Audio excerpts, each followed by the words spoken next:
My wife, Laura, and I have been married for 28 years, and for most of it, I thought we had something solid. I mean, sure, we had our ups and downs, just like any other couple. But after almost 3 decades together, I assumed we'd weathered all the storms. We had 2 kids who were now grown and out of the house, and our lives had settled into a comfortable rhythm. We weren't exactly the fiery young lovers we once were, but who is after that long? Then, one day, out of the blue, things started to feel off. Laura began spending more time on her phone, staying late at work more often than usual, and seemed distant, like her mind was somewhere else. I brushed it off at first. Maybe it was work stress, or maybe she was going through something personal that she didn't feel like sharing yet. But my gut told me something wasn't right. And when you've been married for 28 years, you learn to trust your gut. It all started to unravel one Tuesday night. We were sitting at dinner, and she casually mentioned she was going to a work dinner with a colleague the next evening. Now, that wouldn't have been a big deal, except this was the 3rd time in 2 weeks. I looked at her, and something about the way she said it just felt wrong. I asked her who she was going with, and she waved her hand, saying, "Oh, just Mark. He's been helping me out with this project at work." Mark. The name meant nothing to me at the time, but the way she smiled when she said it felt like a crack in our marriage I hadn't seen before. A warning bell went off in my head, but I didn't push it. Not yet. That night, after she went to bed, I couldn't shake the feeling that something was happening. Something big. I did something I'd never done before in our entire marriage. I checked her phone. And there it was. A message from Mark, her colleague. The words burned into my brain. "Can't wait to see you tomorrow. I'll get us that private table again." I nearly threw her phone across the room. That's when I knew. My wife was cheating on me. But instead of confronting her right away, I decided to play it smart. If she was stepping out on me after 28 years, I wasn't just going to sit back and be the fool. No, I wanted to know everything. Who this Mark guy was, how long this had been going on, and exactly what they were doing behind my back. I wasn't going to just accuse her without proof. I wanted to hit her where it would hurt the most. So I called a detective. Hiring a detective was one of the best decisions I've ever made. Laura had no idea what was coming, and honestly, neither did I. I was filled with a mixture of dread and curiosity, not really wanting to know the full extent of her betrayal, but also needing to know. The detective was discreet, professional, and fast. Within a week, I had everything: pictures, details, times, places. Mark wasn't just some random colleague. He was married, too. A real stand-up guy with 2 kids, a wife of his own, and apparently, a side hobby of screwing someone else's wife. They weren't just having work dinners. They were meeting at hotels, sneaking around like a couple of high schoolers. And as if that wasn't enough, she had been lying to me for months, maybe longer. Every time she said she was going out with the girls or staying late at the office, it had been with him. I sat at my desk, staring at the photos, feeling the floor drop out from under me. There they were, holding hands, walking into a hotel like it was the most natural thing in the world. There was even a picture of them kissing, right in front of her car, like she didn't have a husband and 28 years of marriage at home waiting for her. My first instinct was to drive to wherever she was and blow the whole thing up, confront her in front of Mark, in front of anyone who would listen. But that's not how you play the long game. No, I needed to be smarter than that. She didn't know I knew. She was still pretending, still thinking she could keep it hidden. And I wasn't going to give her the satisfaction of seeing me lose my temper. Instead, I waited. I let her lie to my face a few more times, going through the motions, pretending not to notice how she smiled at her phone, how she looked at me like I was just some piece of furniture she'd gotten used to ignoring. The detective kept feeding me more information, and with each new piece, my anger turned into something else, something colder. That's when I realized I wasn't just going to divorce her. I was going to make her feel the betrayal like I did. But I needed to play it just right. And I knew just how to do it. You see, there's this woman at work, Megan. She's a coworker, a little younger than me, always flirty, always making comments about how I should get out more and how lucky my wife must be to have a husband like me. I'd never thought much of it before. I've never cheated, never even considered it. But after what I learned about Laura, something shifted. If she could betray me with this Mark guy, why the hell should I keep playing by the rules? Megan was the perfect opportunity. I wasn't going to just cheat for the sake of it. I wanted Laura to see it. To feel it. To know that I wasn't the only one who could play dirty. So, I decided to move forward with my plan. It wasn't hard to get Megan on board. She had been eyeing me for months, maybe longer. All it took was a few extra smiles, a couple of compliments, and before I knew it, we were flirting openly at the office. I had no intention of turning this into something real. I wasn't looking for love or even lust. This was about sending a message, plain and simple. I made sure it was the same night Laura had one of her so-called work dinners scheduled. It was perfect. While she was out with her lover, I was setting the stage for her big surprise at home. Megan had no idea what was going on behind the scenes. She thought this was just a regular hookup, and I didn't bother to explain. In a way, it made the whole thing feel even more twisted, like I was orchestrating my own mini-drama with all the moving parts in place. We agreed to meet at my house, of course. I didn't want to do it in some hotel or random spot. No, I wanted it to happen right here, in the very bed Laura and I shared. That way, when she walked in, there would be no ambiguity about what she was seeing. She couldn't deny it, couldn't twist the story. This was going to be as blatant and raw as possible. Megan arrived around 7, looking exactly like I needed her to. She wore this tight black dress that left almost nothing to the imagination, and she had this energy about her, like she was thrilled to finally be getting what she wanted. I played along, acting like I was equally excited. In truth, my mind was far from the moment. I was already picturing Laura's face, the shock, the horror, everything that would come crashing down on her in one fell swoop. We opened a bottle of wine, sat on the couch, and talked for a bit, though I could hardly focus on anything Megan was saying. I just kept glancing at the clock, waiting for Laura to come home from her dinner. Megan was flirting hard, laughing at every little thing I said, touching my arm, my leg. I pretended to be into it, but my thoughts were laser-focused on one thing: the moment Laura walked through that door. After what felt like hours of small talk, I finally suggested we move things upstairs. Megan didn't hesitate. We headed to the bedroom, and I'll be honest, it was mechanical, cold, just like I knew it would be. This wasn't about sex, not really. It was about what came next. Halfway through, I heard it, the sound of the front door opening. Laura was home. My heart raced, not from excitement, but from anticipation. This was it. The moment I had been waiting for. I didn't stop. I wanted her to walk in on it, to see everything. And she did. The bedroom door swung open, and there she was, standing in the doorway, frozen in place. For a second, no one moved. Laura's face turned pale, her mouth dropped open, and I could see the wheels turning in her head, trying to process what she was seeing. She had caught me. No, I had let her catch me. And the look on her face?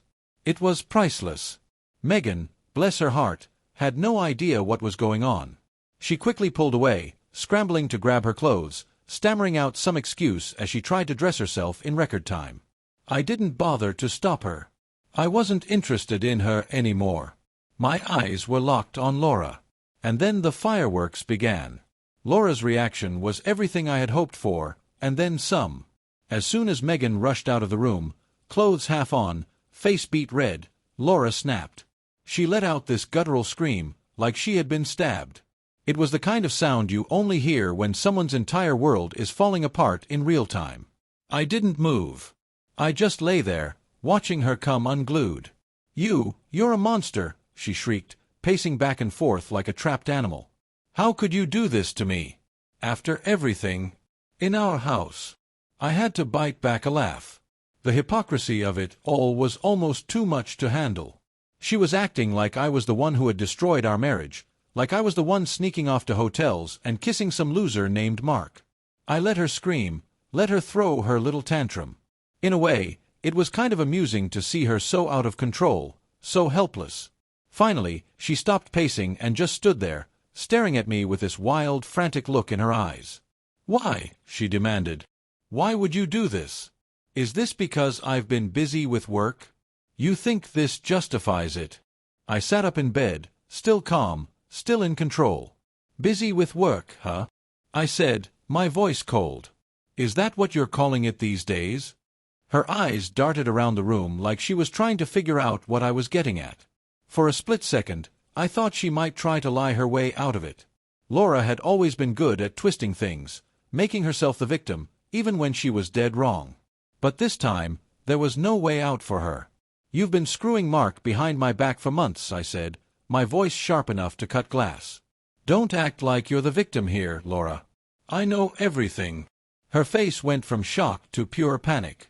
She tried to stammer out a denial, but it was too late. I reached over to my nightstand and grabbed my phone. With a few swipes, I pulled up the photos, the ones the detective had taken of her and Mark, cozying up at restaurants, sneaking into hotels, kissing like they were teenagers who couldn't keep their hands off each other. I held the phone out in front of her, letting her see the evidence, the cold, hard truth she could no longer deny. "I know about your little affair," I said, my voice low but firm. "I've known for weeks. So don't stand there and act like this is all on me. You did this, Laura. You blew up our marriage the second you decided to screw around with Mark." She looked like she had been hit by a truck.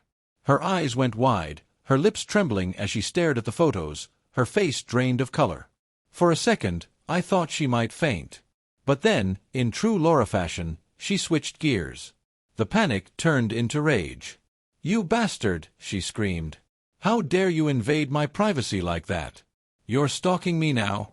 Is that what this is?" I couldn't help it, I laughed. A full, bitter laugh that echoed through the room. Stalking her? That was her defense? The audacity was almost impressive. "Privacy?" I asked, incredulous. "You're worried about privacy? While you're screwing some other." Laura's face twisted in fury, but it was the kind of fury that comes when someone knows they've been cornered. She was flailing, trying to find a way to turn this around, but I wasn't going to give her an inch. "Don't sit there and pretend you're the victim," I said, shaking my head. "You've been lying to me for months. Sneaking around like I'm too stupid to figure it out. And now, you want to act outraged because I caught you? Unbelievable."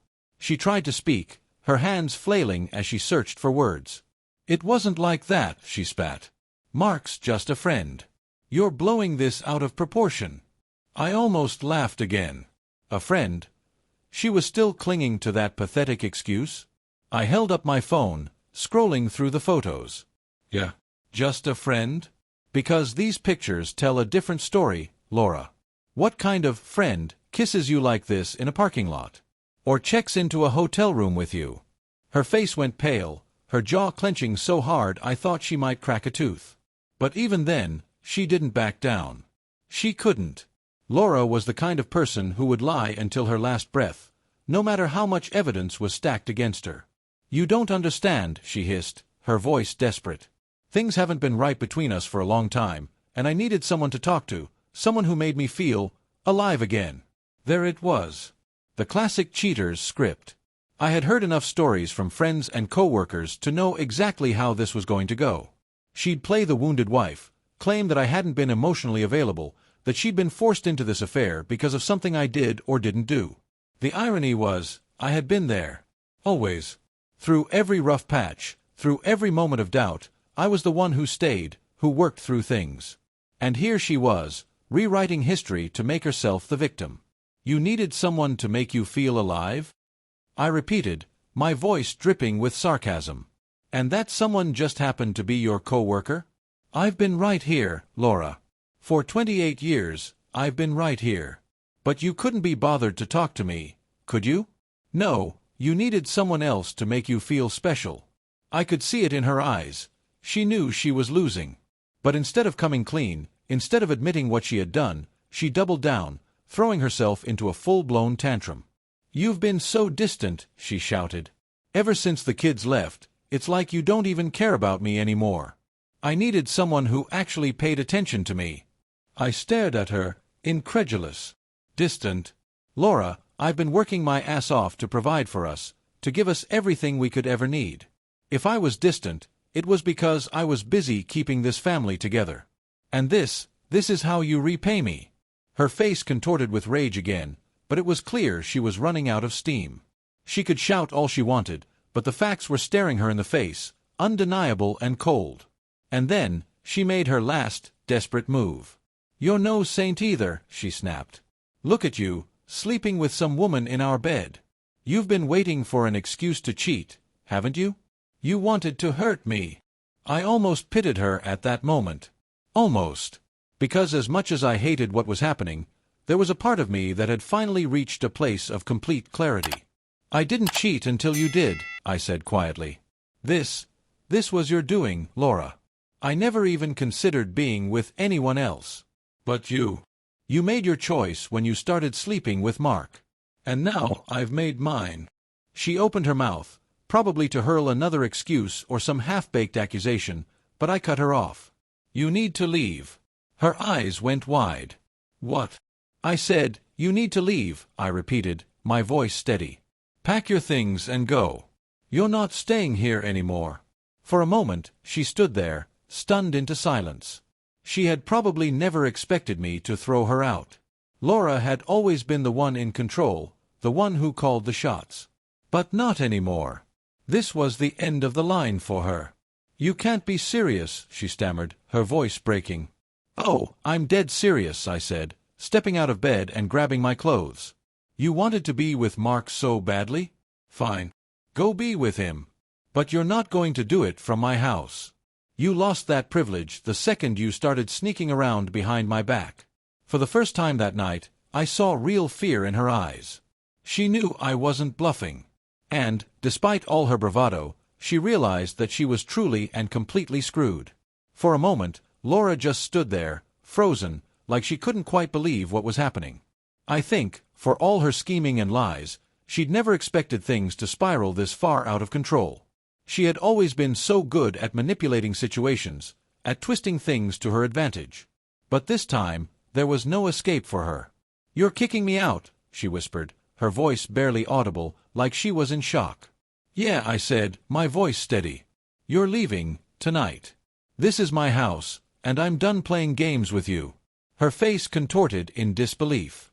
You can't just throw me out. This is my home too, she shrieked, her voice rising as she tried to regain control. We've been married for almost 30 years. You can't just kick me out like I'm some stranger off the street. I leaned against the dresser, arms crossed, not budging. Watch me, I said calmly. I've put up with your lies, your cheating, and your bullshit for long enough.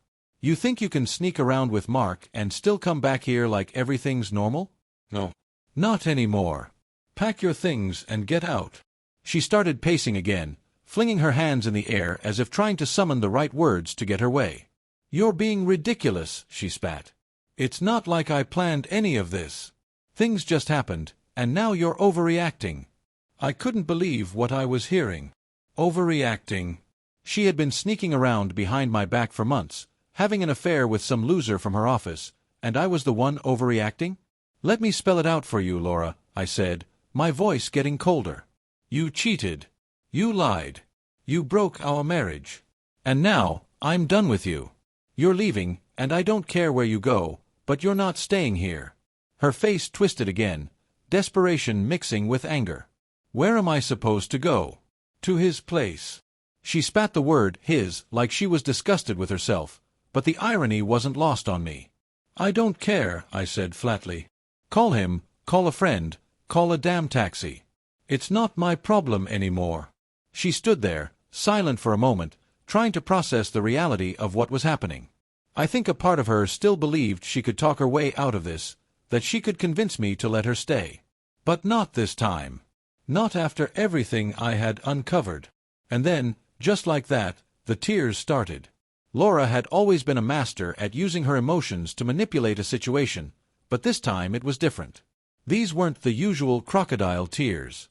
She was genuinely panicking.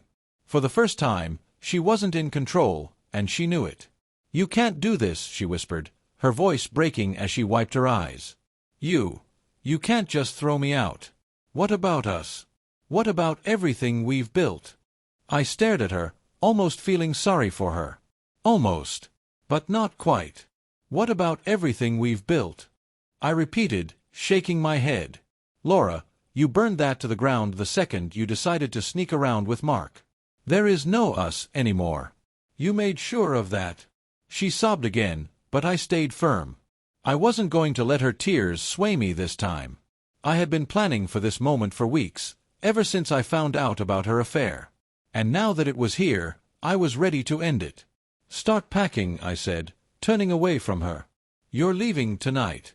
I walked out of the bedroom, leaving her standing there, her sobs echoing behind me. As I headed downstairs, I felt a strange sense of calm settle over me. This was the right thing to do. I had spent too long being manipulated, lied to, and disrespected. Kicking her out wasn't just about getting revenge, it was about reclaiming my life. I grabbed a drink from the kitchen, sat down in the living room, and waited. I could hear her upstairs, frantically moving around, probably packing whatever she could grab in a hurry. I didn't care. I was done with her, done with the lies, the games, the betrayals. This was my moment of freedom, and I was going to savor it. After about an hour, Laura finally came downstairs, dragging a couple of suitcases behind her. Her face was red and blotchy from crying, but I didn't feel a shred of sympathy. She had made her choices, and now she had to live with the consequences. "Where are you going to go?" I asked, not because I cared, but because I was curious to see if she'd actually go crawling back to Mark. "I'll figure it out," she muttered, avoiding my gaze. I could tell she was embarrassed, humiliated even, but that didn't change anything for me. She stood there for a moment, as if waiting for me to change my mind, to call her back, to beg her to stay. But I didn't say a word.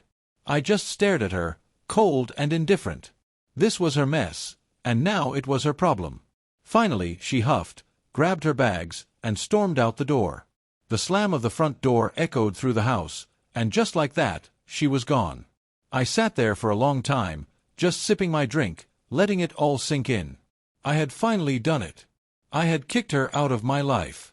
But as much as I wanted to feel triumphant, all I felt was a strange emptiness. In the days that followed, the house was eerily quiet. Laura was gone, but her presence still lingered in the empty rooms, in the silence that filled the spaces where our life had once been. I wasn't sad, though. I wasn't even angry anymore. I felt nothing. The kind of numbness that comes after a long, exhausting fight when you're too tired to feel anything but relief that it's finally over. But I knew it wasn't truly over. Not yet. I had already spoken with my lawyer before all of this went down. I wasn't going to leave anything to chance. We were well off, more than comfortable, really, and there was no way I was going to let Laura walk away with half of everything I had built. No, she was going to pay for what she did, and I was going to make sure she didn't get a dime more than she deserved. The lawyer had already drawn up the papers. I had the upper hand in every way. Her affair with Mark, the photos, the texts, all of it was evidence that would leave her with almost nothing. She thought she could walk away from our marriage with a clean slate, but I was about to show her just how wrong she was. 2 days after I kicked her out, I served her with divorce papers. I knew she would fight it, try to negotiate, maybe even attempt to reconcile. But I wasn't interested in any of that. I wanted her out of my life for good, and I wasn't going to let her drag this out. My lawyer was a shark, and I had no doubt we would win. The evidence was on my side. Laura, with her lies and betrayal, didn't stand a chance. When she called me after getting the papers, her voice was filled with a mix of shock and anger. She tried to plead, tried to explain. "We can fix this," she said. "We can go to therapy. We can work on us." I didn't even bother responding to that. There was no us left to work on. She had destroyed it the moment she chose to be with Mark. Instead, I stayed calm, cool, and direct. "This is what you wanted, Laura," I said. "You made your choice. Now live with it." She was furious, of course, but there was nothing she could do. She knew the evidence I had would destroy her in court, and the prenup we had signed back when we first got married made sure she wouldn't walk away with much. She had no leverage, no way to fight back. For once, Laura was out of moves. The divorce process took months, but it played out exactly the way I had expected. My lawyer shredded her in court. The photos, the texts, everything was laid out for the judge to see. Her affair with Mark was undeniable, and the judge wasn't sympathetic. In the end, I walked away with the house, the majority of our assets, and more importantly, my dignity intact. Laura, on the other hand, was left with scraps, a small settlement that wouldn't last her more than a few months. When the final ruling came down, I felt empty. Not victorious. Not happy. Just relieved that it was finally over. I had won, but at what cost? The life I had built for 28 years was gone, and the person I thought I knew better than anyone turned out to be a complete stranger. After the divorce was finalized, I blocked Laura on everything. My phone, social media, email. I didn't want to hear from her, didn't want to see her ever again. I had no idea where she went, and frankly, I didn't care. She could live out the rest of her days with Mark, or alone, it didn't matter to me. As far as I was concerned, she was just a chapter in my life that I had finally closed. But the truth is, even after winning the divorce, I didn't feel like I had really won anything. Sure, I had protected my assets, I had kept my dignity, and I had made Laura face the consequences of her actions. But the scars of betrayal don't just fade away. They linger. They remind you that trust, once broken, is nearly impossible to repair. The months that followed were quiet. I threw myself into work, expanding my business, staying busy to keep my mind off everything. I traveled more, reconnected with old friends, and started building a life for myself that didn't revolve around Laura or our broken marriage. Therapy helped too. Slowly, I began to let go of the anger, the bitterness, the constant replaying of every lie she had told. I had to learn how to live for myself again, not for the memories of what we had or the revenge I had taken. As for relationships, I wasn't interested. Not anymore. I'd learned my lesson the hard way. Love, trust, commitment, those things felt like distant concepts now, like relics from a past life. I wasn't bitter, just realistic. I didn't need anyone else to be happy. For the first time in years, I realized that I could be whole on my own. Sometimes, late at night, I'd think about Laura. Not in a way that made me miss her, but in a way that made me wonder how things had gone so wrong. How someone who once promised to love me forever could turn into a stranger so easily. But I never lingered on those thoughts for too long. What was done, and dwelling on it wouldn't change a thing. The truth is, life goes on. Betrayal happens, people change, marriages fall apart. And as much as I had wanted revenge, as much as I had gotten it, the real victory was in moving forward. In learning how to rebuild a life that didn't include the pain and the lies. I had won, but in the end, the only thing that really mattered was that I had survived. And sometimes, that's the best you can hope for. And to anyone reading this who's going through something similar, trust your gut, protect yourself, and know that, eventually, you'll come out the other side. Maybe a little scarred, maybe a little wiser, but definitely stronger. Thank you for visited my YouTube channel. Your support, likes, and comments truly inspire me to create even more engaging content. If you enjoyed this video, don't forget to subscribe and hit the notification bell so you never miss an update. You're a part of this amazing community, and I'm thrilled to share my stories with you. See you in the next video on YouTube.